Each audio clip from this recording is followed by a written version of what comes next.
Ada yang lebih penting daripada ini, yaitu pembatal-pembatal pahala puasa atau pengurang-pengurang pahala puasa.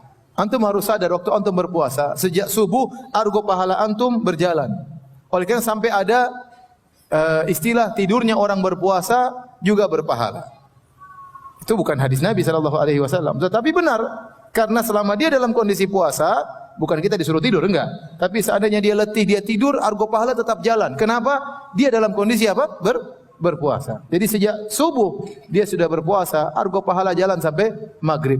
Makanya Nabi menyuruh kita menjaga kondisi ini. Kata Nabi SAW, as-sawmu junnatun. Sungguhnya puasa itu adalah perisai. Fa idza kana yaumu siyami ahadikum. Kalau salah seorang kalian sedang berpuasa, fala yarfas. Jangan dia berkata-kata kotor, berkata-kata keji.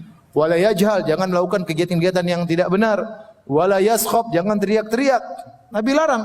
Karena kita sedang dalam kondisi apa? Puasa. Dan ini mirip seperti seorang tatkala sedang ihram, maka dia harus jaga kondisinya karena argo pahala sedang jalan. Sama seperti orang berpuasa.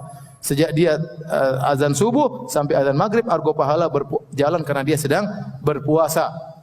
Kata Nabi, jangan berkata-kata kotor, jangan teriak-teriak. Tidak boleh. Berarti kita tidak boleh teriak-teriak sana teriak sini. Ya, tidak boleh. Bahkan kata Nabi, wa in sabbahu ahadun au qatalahu falyaqul inni imru'un shaim. Kalau ada orang mencaci maki dia, jangan balas. Kalau ada orang mengajak dia berantem, jangan apa? Balas. Katakanlah saya sedang berpuasa. Agar orang itu jangan cari gara. Ya akhi, saya sedang berpuasa. Ya. Antum jangan manas-manasin saya. Ya. Saya sedang apa? Puasa. Jangan balas. Jangan kita terpancing. Jangan bilang, saya lagi puasa. Nanti pada maghrib kalau mau. Pada maghrib. Di lapangan, saya tunggu kau sana. Sekarang jangan dulu. Enggak, jangan gitu. Kita jangan diladeni. Karena kalau kita terpancing mengurangi pahala kita. Makanya hati-hati antum kalau di media sosial terpancing kemudian emosi maki, bahaya. Ente sudah puasa dulu, puasa medsos ya. Kalau bisa jangan sampai pahala antum berkurang. Ya, kita harus menjaga diri kita. Makanya kata Jabir bin Abdullah, ya, beliau berkata, fa idza sumta, kalau kau berpuasa, falyasum sam'uka wa basaruka wa lisanuka minal kadhib wal maharim.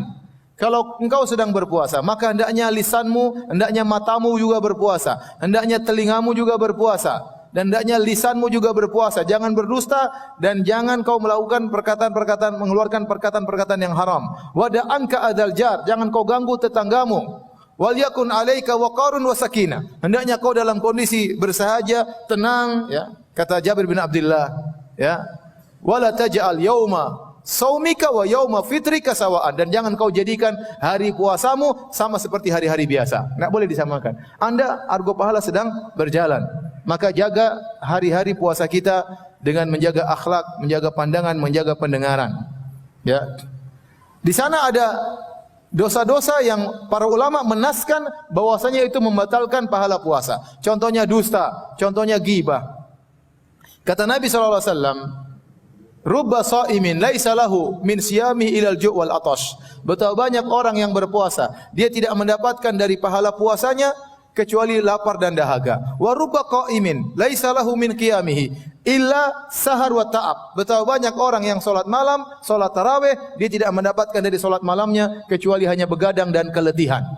Ini sabda Nabi sallallahu alaihi wasallam. Dalam Sahih Al-Bukhari, kata Nabi SAW, man lam yada'al qawla zur wal jahla wal amala bihi falaysa lillahi hajatun fi ayyada'a ta'amahu wa syarabahu. Barang siapa yang tidak bisa meninggalkan perkataan dusta tatkala sedang berpuasa, Allah tidak butuh dengan lapar dan dahaganya. Ini kata para ulama, siapa yang dusta, batal puasanya, batal pahalanya.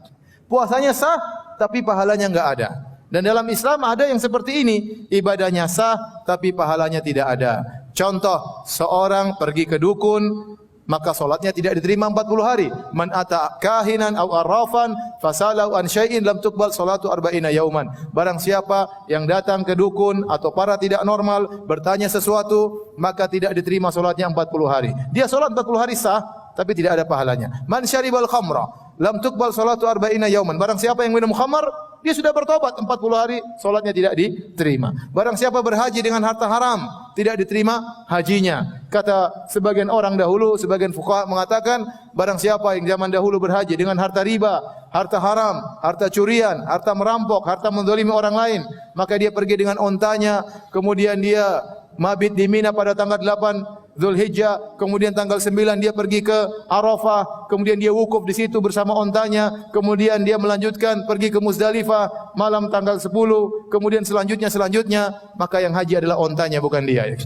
Kenapa? Karena dia berhaji dengan harta yang haram. Dia berhaji dengan harta yang haram. Oleh karenanya bisa jadi seorang berpuasa tidak ada pahalanya. Meskipun sah, kita tidak bilang kamu harus ganti puasamu, tidak ada qadha, tapi pahalanya tidak ada. Di antaranya kalau dia berdusta. Hati-hati antum sekarang di zaman fitnah, zaman medsos, jangan berdusta dan jangan ikut menyebarkan berita dusta. Jangan ikut menyebarkan berita dusta. Saya pernah ngisi suatu pengajian di suatu stasiun televisi, ya, di titik-titik TV, pokoknya adalah. Saya ngisi di mereka pegawai, bukan di live, bukan, tapi pegawai-pegawainya. Dan saya sampai pada hadis ini, saya bilang orang yang berdusta pahala puasanya enggak ada. Maka salah seorang pegawai bertanya di hadapan mereka rame-rame, "Ustaz, kami di bulan Ramadan disuruh bikin berita dusta oleh direksi." Bayangkan. Kami disuruh bikin berita dusta oleh direksi. Yang tidak diterima pahala puasanya direksi atau kami juga. Saya bilang semuanya. Gimana direksi yang suruh ente kerjain? Tidak boleh. Ente tahu berita dusta, ente jangan sebarin. Sudah saya sampaikan hadis bagaimana Nabi melihat seorang disiksa di alam barzakh sampai hari kiamat. Tentang seorang kadzab yang bibirnya dirobek, mulutnya dirobek sampai hari kiamat. Ditanya, Nabi bertanya, siapa ini? Kata Jibril, kadzabun yakdzibu bikadzbah fatuhmalu anhu hatta tablughal afaq. Seorang yang berdusta dengan satu dusta, maka di-share dari dia sampai menyampai penjuru dunia, maka disiksa sampai hari kiamat. Sekarang antum kalau mau dusta gampang, ente bikin berita dusta, enter, sudah tersebar kemana-mana, puasa ente tidak ada pahalanya sama sekali. Di antara dosa yang dinaskan oleh para ulama membatalkan pahala puasa adalah ghibah. Ini hati-hati. Ini masa-masa ghibah ya. Zaman-zaman ghibah sekarang ini. Oleh karena kita hati-hati, jangan kita spekulasi dengan pahala puasa kita. Sudah enggak usah ghibah. Kalau Anda ternyata dalam grup ada grup ghibah, Anda left. Anda bilang, para bapak-bapak yang terhormat, saya mau left. Sampai ketemu habis Ramadan. Udah, ente daripada ente dapat masuk dalam majelis ghibah, ente tidak bisa menegur, ente di situ ikut melihat ghibah, ente tidak bisa mengingkari, penting ente keluar. Dan ini terutama ibu-ibu karena bahaya, ghibah paling banyak di ibu-ibu. Ngerumpi paling banyak di ibu. Kalau bapak-bapak biasanya tidak ya. Biasanya kalau bahasanya tentang poligami, bukan tentang ghibah. Ibu-ibu, ya ini bahaya. Masalah ghibah ini hati-hati. Karena ini bisa membatalkan pahala puasa. Adapun Ibnu Hazm Al-Andalusi dalam kitabnya Al-Muhalla, dia berkata, siapa bermaksiat puasanya batal, bukan cuma pahalanya, puasanya batal. Harus diqadha. Ini pendapat Ibnu Hazm. Tapi pendapat tidak kuat. Yang benar puasanya tetap sah, tetapi pahalanya yang apa? Yang batal. Oleh karenanya tadi kita ingat nasihat dari Jabir bin Abdullah, "Idza sumta, kalau kau berpuasa, falyasum sam'uka wa basaruka." Hendaknya pendengaranmu puasa, matamu juga puasa. Dan ikhwan, kita sekarang di zaman yang penuh dengan fitnah, ya. Antum selama di bulan Ramadan jaga pandangan. Kalau bisa tidak usah nonton macam-macam, enggak usah nonton. Kalau bisa enggak usah nonton berita, enggak usah nonton. Karena ente nonton berita, yang bawa berita cewek. Cewek cantik, pakaiannya seksi. Dia tidak tahu bulan Ramadan. Dia tidak peduli ya. Ya.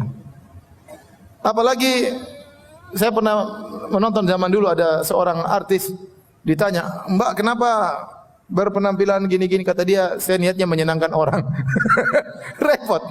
Bulan Ramadan dia pakai jilbab menyenangkan para penontonnya ya. Ini membuat pahala orang-orang kena roaming seluruhnya. Ya, berkurang. Kalau kita melakukan maksiat, pahala kita berkurang. Makanya ada teman saya pernah cerita, "Ustaz, saya pernah umrah, habis umrah travel bawa ke Mesir, kemudian kita nonton tarian perut di Mesir." Saya bilang, ente pahala umrah, ente kena roaming.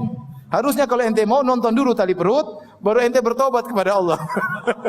Kalau memang ente harus bermaksiat. Tapi kalau ente habis umrah kemudian sudah berbagai macam pahala, terus ente nonton tali perut, kena roaming. Nah kita demikian kalau kita puasa, kita lihat yang macam-macam, kena roaming.